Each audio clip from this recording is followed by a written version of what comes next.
What you're watching right now was actually a recently recorded gameplay, but with no audio, because I'm an idiot and I'm still learning capture hardware and software this many years later. I've been doing a lot of grinding and got some really cool clips of Halo 3, Halo 2, Halo CE, Call of Duty Modern Warfare Remastered, and World War II for a few capture card reviews, and I'm currently testing different software in order to do so.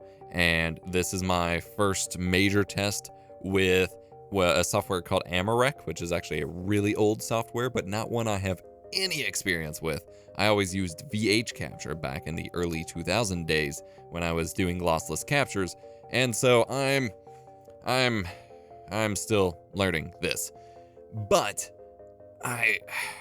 it's been really nice to just jump in, play some OG Halo, get some nice gameplays and clips and things like that. The way I was doing it before, and the way I'll still need to do it from time to time when I don't specifically need lossless, was I'd open it up in OBS Studio and do the instant replay thing, set it to a minute buffer, and then save the last minute like I would in Shadowplay. But I was doing some testing with the software, and basically this entire gameplay was worth salvaging instead of cutting up clips, because I was just going ham doing my usual, well, I say my usual Narrows nonsense. Usually my Narrows nonsense is to get up on the little pillar you may see me try to get on a couple times and snipe and cause general chaos. I was kind of choking here as I was going back and forth checking the settings for the capture, which is a common problem I struggle with. And so some of it looks a little wonky, but I wind up still doing decently well, and I just wanted to share it. And I wanted to talk about a couple things and get them off my chest, so to speak, because I've had some things on my mind. My buddy Lagundo recently posted a video. I just kicked my cat, my bad. I'm also testing out a new mixer, by the way, so hopefully I don't sound too crazy. I am recording this at 2 a.m., so my throat's probably trashed, but hey. My buddy Lagundo just recently posted a video about how the Halo community deserves better Halo news videos.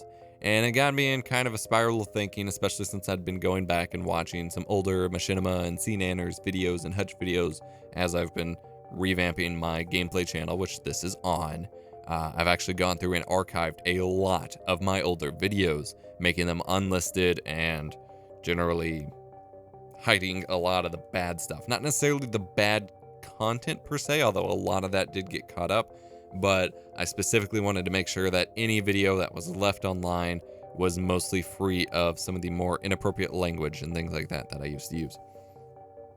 And it got me spiraling and thinking about how Halo content and gaming content, like FPS content and things like that, has very much changed over the basically 2018 to jumping back to like 2011, 2012 gaming, even from the top creators, content was way different. And the question becomes, is, as kind of he was suggesting, is that an issue of YouTubers chasing views, YouTubers focusing on success rather than just sharing their thoughts, which is how it used to be? That's the common trope that's brought up, that money ruins everything, and that everyone used to just be focused on conversations and sharing things with people, and then when they had to chase success, once you reach success, you kind of have to keep grabbing for it, or else you lose all of it. And, if you upload a bunch of very poorly performing videos to your channel just for the heck of it on an otherwise pretty successful channel, you can actually hurt your channel's growth on the whole. Or is it because times have just changed? Do people still have an interest in these random one-off no-face cam commentaries of video gameplay? Or do they care? Will they watch it? Will they look for it? Will they try to play it? I really don't know. I've been trying to figure that out myself. I've been trying to think about it and see if I could come to an answer, and I really can't. And so I definitely want your feedback as ideally gaming viewers if you're watching this video right now. I really don't know, because it's an interesting situation, because the same thing could be said for a lot of content. Once you have a bunch of channels actually reach significant success, whereas before they only had like a small modicum of success, but But the original gaming creators, like, they were all that there was to watch. So they could post whatever the hell they wanted and regularly posted whatever the hell they wanted. And they basically were in a situation where there was not enough competition to be required, or even like enough like existing rule set to be really required to change or to do anything different or to chase views. Because if you wanted to watch that stuff, you just watched a set number of creators. Or are we just bored of it? Like, a counter argument I brought up to Lagunda's video is, it's nice and all, and it's a very common thing, something I said for years about all the clickbaity news speculation channels and stuff very much contributed to the death of the Halo YouTube scene. It was part of the reason why I abandoned it back in the day.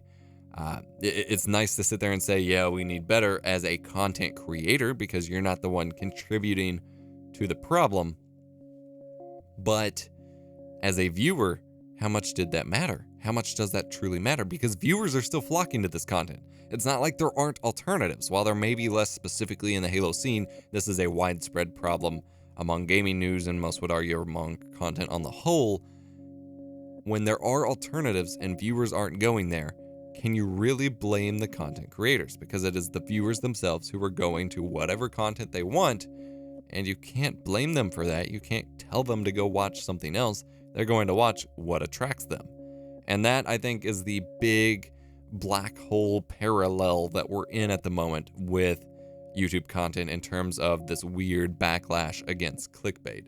And I'm interested to see, like, how many viewers can honestly say that they would support less sensationalized, less trendy, clickbaity content and actually stick with it, because so many say they will and wind up not doing it. Very interesting to consider. Just wanted to share this with you guys, share my thoughts, get your all's feedback, and share this gameplay. Thank you so much for watching. Hit the like button if you enjoyed. Get subscribed for more awesome gaming content, I guess. I'll see you in the next one. I really sound like I sound super tinny here, but in theory I should sound better, but my voice is also going out, so... I don't know.